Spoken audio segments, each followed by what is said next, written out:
Every day, all day. This is how we roll. This is 97.9, the BOX. What's up, Neo? What's up? We got you, man. How are you? How are you? Good. How are you? I'm good. I'm chilling. I'm on my phone right now because I gotta stay mobile because I'm at home with the kids and it's just me. So yeah, you know, daddy duties, huh? Daddy daycare. Say hi. Hi, guys. Yeah, I got So, four. what do you guys like doing together? You and your kids. Like, what's something that y'all like always do? Like, that's y'all thing. We don't really have a thing. They love their electronics, and I'm a video game head my damn self. So we definitely sit up and play games together. But when it's not the games, we'll sit up and draw pictures and stuff, and just they into a little bit of everything, man. So it's a bit of a challenge trying to find something new every day. But my older kids, for the most part, they'll just get on their iPads and be good for the time, you know. Yeah, but it's the little ones that you got to really entertain, because otherwise they will destroy everything. Look, marking up the walls and everything. You can't even get mad. Oh, you have no idea. Say hi. Hi.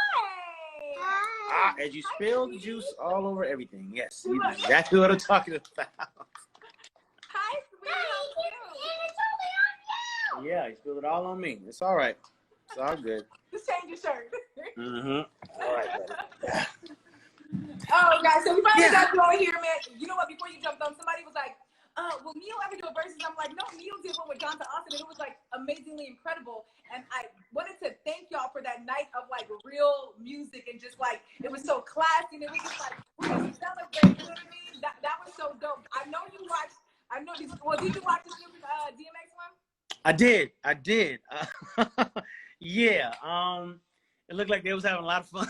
Looked like they was having a whole lot of fun. I was just instantly reminded of like, you know, two of my uncles at the family reunion or something, just you know, doing their little two-step. Like that's what it put me in the mind of. And it kind of took me back to, you know, like high school days, like you forget about them joints, you know what I mean? And for sure, I was like sitting there thinking like, man, we grew up on the best era of rap music, like 90s, early 2000s, literally the best era of rap music. I agree. I 100% agree. Yeah, man. It was good. It was good. And everybody's like, man, when you gonna do yours? I'm like, so I got mine in before it got real popular. Right. Everybody, like, I already did it. Me and Jonte did it. But they was like, you should do one against an artist, huh? It's on YouTube too. So yes. The one with me and Jonte is on YouTube.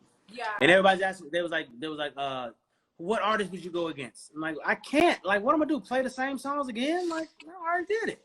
You already did it. Hey, baby. Okay, all right. It's my last interview, and I got y'all. It's not a big pool of artists that are like songwriters like you, songwriters that can go against one another. So that would be tough too. So it was like you had to go up against like a songwriter, producer, because there's not so many artists that you can pull from in that pool.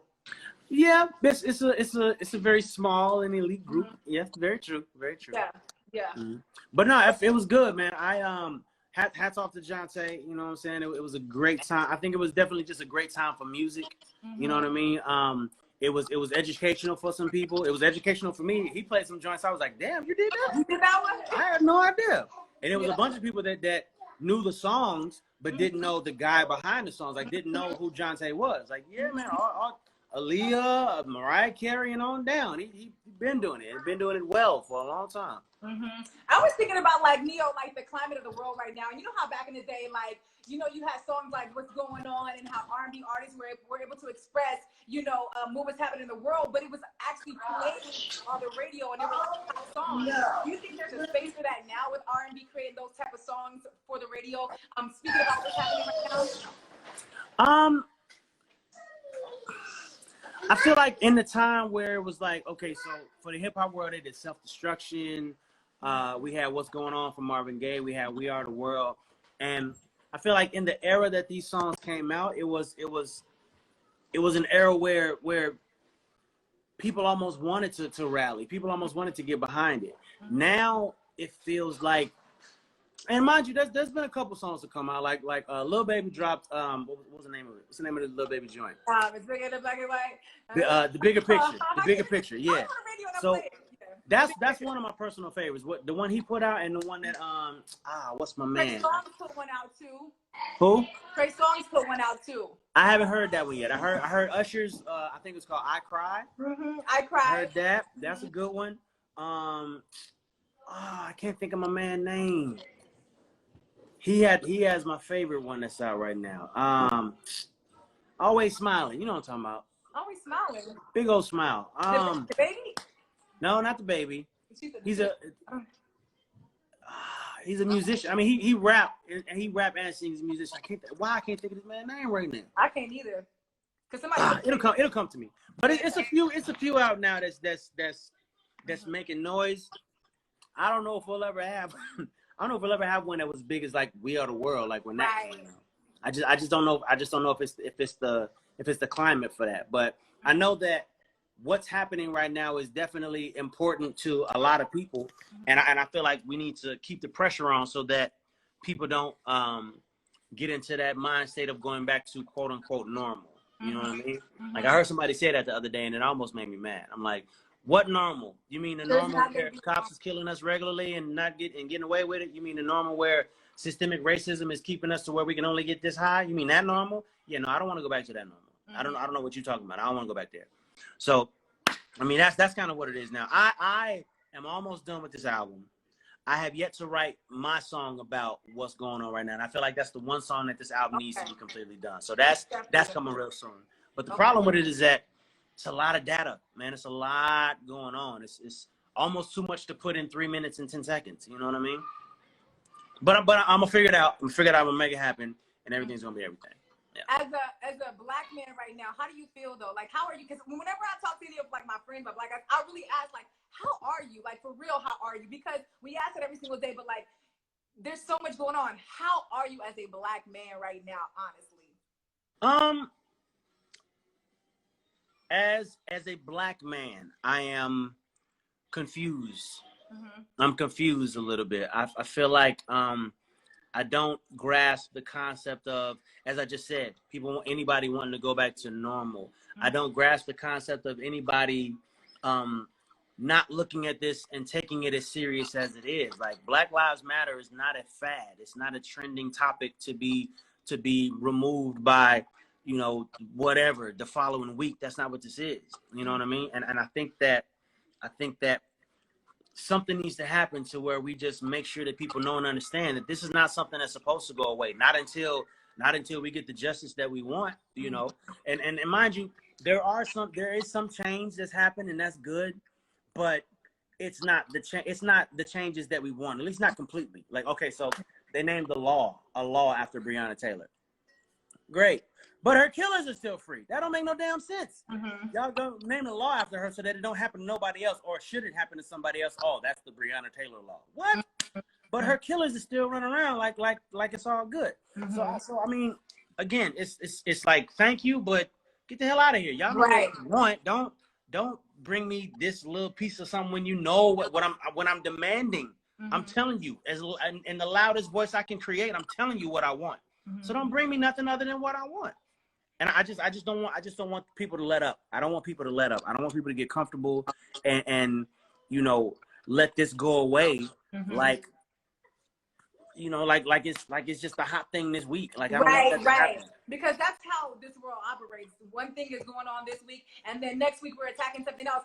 But it's so sad because sometimes we can't even get over that one thing because next week they kill another black person. You know what I mean? So it's just like we're just in a tough place right now. And I want to go back to, because you talked about how you thinking like your last record on the album would be something touching on something about what's happening with social injustice. But are we gonna get any features on the album? Definitely got some features on the album. A lot of them are pending, meaning I haven't put together the full track listing yet. So it's some songs that I've done with some people, and I don't know if I'm gonna keep them for this album. You know, you might hear them later on. But I'm putting it together, man. It's been about a year and a half that I've been putting this album together. The hold up has just basically been me initially not really knowing what I wanted to say. You know, the sound has changed, the look has changed, things have changed since it was released. So I'm like, where do I fit and what's going on right now? You know what I mean? Or should I even be concerned with fitting into what's going on right now? Like just those kind of questions in my head and wrestling with those to where I finally get to the conclusion of, you know what? I didn't get into music to be famous or popular or rich. I didn't get into music for any of these reasons. I got into music because somebody said I could do music as a career. My job could be music. And I'm like, wait, so you mean to tell me something that I was going to do all day, every day for free, somebody will actually pay me for? Oh, sign me up. I'm in. So everything that comes with it is like, you know what I mean? So I just had to get to that, back to that place where it's like, bro, you do this because you love music.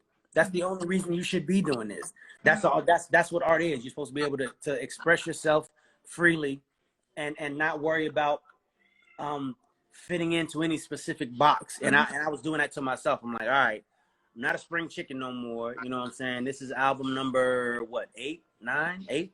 Somewhere in there. Yeah. Like, do people still give a damn about a Neo song? And it's like, but the real answer to that question is, does it matter? Because before anybody knew who the hell I was still doing music. And it didn't matter. It didn't matter if anybody wanted to hear it then. You know what I mean? So I had to just really get back to that place where it's like, listen, you do this because you love it. If people go and get it, that's cool. But at the end of the day, you got to be all right with the art that you create. And you know, for a long time, I felt like, you know, I would kind of split my album in half. It's the songs that I want to do versus the songs I feel like I have to do. And I'm not in that place no more. Like, I don't feel like there's anything that I have to do. Like, truth be told, if I put this album out and 3 people go get it, if it's 3 people that have a genuine and real love for my music and my art, I'll be happy with that. I'm fine. I did all right for myself. I ain't gonna miss no meals. I'm good. You know? But at this point, like, I want to think about, like, in the mind of Neo, how do you continue to create? Because you made every type of song possible. You made some of the biggest. It's like saying, last 10 years. So, but in your, like, how does your mind even create at this point? You know what I mean? So love, right? Love. Love is an idea. Love is a concept. Never goes out of style. Never gets old. Will never go out of style. Will never die, right? And saying, okay, well, you've written a love song before, so what are you gonna write about? What are you gonna write now? Another love song. It's like, that's like saying, well, you've been in love one time, you ain't gonna never do it again. Nah, like you just I keep going as the world keeps going. You know, everything that I've ever dealt with, somebody else has dealt with before, maybe handled it a different way. There's a song in there. You know, the way I handled it is a song, the way you handle it is a song. So there's always inspiration. That's not the problem. There's always something to write about.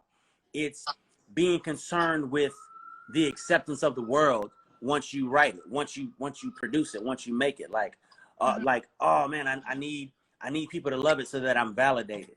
And it's like, I'm in a place now where I don't need anyone's validation, man. Like I'm gonna do what I'm gonna do regardless to whether people love it or not. I'm gonna do what I'm gonna do because I got to, because I have to. It's woven into my DNA.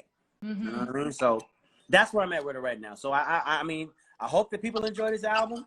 I don't see you not enjoying it because, I mean, I know what I do.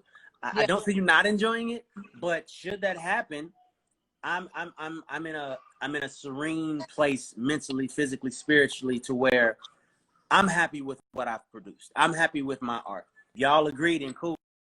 And if y'all don't, then cool. Like that's where I'm at with it right now. You know, it's so good to be in that space, though, because I know it probably took you a minute to get to that space. You know? Yeah. We're always in our head a lot. But I wanted to thank you, Neo, for You to Love, because a lot of records aren't talking about, I only want you to love. You know what I mean? It's not a popular topic right now, but it's needed, man. It's needed and it's necessary. Like, mind you, don't get me wrong, because what's also needed and necessary are the songs about just sex or just money or just drugs. Okay, yeah, we need those. I like some of those too, but we need the contrast. It can't be just that. You know what I mean? Like, just for the sake of our own sanity, it can't be just that. We have to know and believe that love still exists and that it's possible to be with one person and be happy. Like, it's possible. It ain't easy, but what worth it ever is. You know what I mean? That's where we came from with this record. Like, that one person and just rocking out with that one person, and you know, settling differences as opposed to being like, oh, our first fight, I'm done. Like, your grandparents went together 20, 30, 40 years by breaking up every time they got into an argument. Like, right. You know, and mind you, that's something that I personally had to step back and remind myself of, you know, because marriage is not easy. Everybody, I mean, that ain't a secret. Everybody knows marriage is hard. It's not an easy thing. Well, I'll rephrase. Marriage can be hard if you do things to make it hard. Like, you know, like we had at one point got to the point where we couldn't even talk to each other. You know what I mean? Like I know there's something wrong, you know there's something wrong, but we're both trying to avoid the argument, so we just don't say nothing. We pack it down. And you pack it down until all of a sudden, boom, and it be over something small. You know what I mean? It be over something to where that response wasn't even merited. So we had to get to that place. We had to get to the why. Okay, why have we gotten so comfortable not communicating? Why has that happened? And that was a really difficult road to go down, because it made us have to have some really uncomfortable conversations. Ooh. You know what I mean? Like them conversations that could go left because they're so honest, because you're being so honest about what you feeling. Like, listen, I love you, but damn it, this. You know what I mean? And vice versa. Like we had to do that. Yeah. And the ultimate conclusion we came to is, listen, man, I love you. I love you beyond the shadow of a doubt. And if that's true for both of us, then anything else we just gotta figure out how to navigate. Like the fact that we love each other unconditionally trumps everything else. You know what I mean? And that's, again, was not easy, but now we stronger than we were before.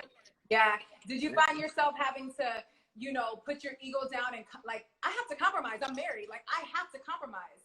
Because I think it is a part of it. That you have to compromise in any relationship that you're in. Any relationship that involves another person, be it a friendship, be it a romantic relationship, compromise is a must, because you are you and they are them, and you are not going to always agree on everything. So sometimes, every now and then, you have to compromise what it is you want so that person is happy, and that person has to do the same thing for you. And if neither one of you are willing to do that, then you're not gonna last. Period. That's a gem right there. Like you said, though, our grandparents have stayed together that long by just giving up on each other when they got to fight, you know. That for better or for worse, when you're doing your vows and getting married, in sickness and in health, better or for worse. It feel like that for worse part just kind of in one ear and out the other. Like you say I do in the moment, but you don't really go. You don't really. Wait a minute, for worse. What is worse gonna be? And then when worse shows up, you're almost shocked. Like, how the hell did we get here? And it's like, wait a minute, we said for better or for worse. Like, it's easy. Like I tell people all the time, even people in new relationships, it's very easy to love all the good things about a person. Like, oh, I love her hair, I love the way she smiles. Right. You need to know if you can deal with the things you don't like about her. Yep. Like she snore or she chew with her mouth open. Whatever. You need to know if you're all right with that stuff before you go, oh my God, I'm in love. This is who I want to be with forever. Like the good stuff, you're supposed to like the good stuff. Can you tolerate the other stuff? You know what I mean? And it's a lot of self-work too, because I think people always try to rely on their partner to bring them to a place. But like, no, you have to do that self-work as well. Definitely. The hardest part of us kind of our reconciliation was to stop doing this and start doing this. That's like, all right, what did I do wrong? How can I be better in this situation? What did I do to cause this? You know, even if I don't feel like it was my fault, I know I played a part. So what part did I play? And how can I change that to where we don't wind up in this place again? Like that's something that again, we both had to do.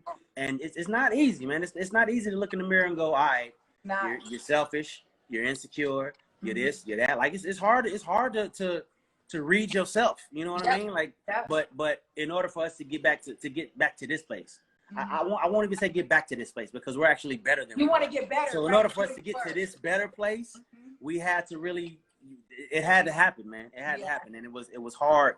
It was very, very hard, but it was worth it. I appreciate you speaking so candidly about what you've gone through, because I don't want other people in their business or no, but that's how we learn. You know what I mean? That's how everybody else learned. So we appreciate. I've always felt like you can't be a blessing to anybody else, hoarding the blessings. Like what we went through and what we came through and came clean on the other end. Like it could be somebody else going through the same thing. Me talking about it now help spark whatever it is going to get them back in the right place. And that can't happen if I'm being selfish with it. Like, well, no, I don't want to tell people my business. Mind you, I'm not telling people everything. Right, obviously, yeah. Right. But the parts that I feel like could help somebody else, yeah, I'll happily talk about that. Yeah. You believe in like marriage counseling and stuff like that? You think it's necessary? Okay. I do. I think that in a lot of instances a mediator is needed because you'll get to that place where you want to be calm, you want to have a calm conversation, you don't want it to go there, but she knows what buttons to push and you know what buttons to push. And she say something that you don't like, and as opposed to going off, you push a button back, and it's like, all right, so now we just gonna button push until we get into a full-fledged argument. Right. Whereas the mediator is there to go, all right, see the button you just pushed? Yeah, don't do that. We're trying to keep it calm. Yeah. We didn't have a mediator. We kind of had to mediate ourselves. You know what I mean? Which made the process a little more you know what I mean? Because you got to check yourself. It's like, all right, let me not yell right now.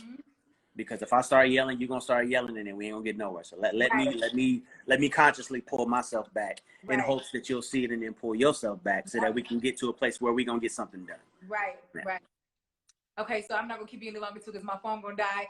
But do we have, like your phone died earlier? Do you have a time where you want the album to come out, like by the end of the year, or what month? So my birthday's in October. October 18th is my birthday. Yes, indeed. Running the world on the low. Don't nobody know. We keep it light. Are good people. We're the best people. We're the best people. Yes. But I would love for it to come out maybe around my birthday, like early September, October. In there is where you should start looking for it. Okay, cool. Well, thank you so much for getting on with us today, man. We talked about everything. I appreciate you. I want to say bye to the kids. Bye, guys. Oh, they didn't found. They probably somewhere destroying something else right now. I gotta actually. They're real quiet, actually. I need to probably go. Let me let you go. Bye, Neil. Appreciate you. Take it easy, love. Take care.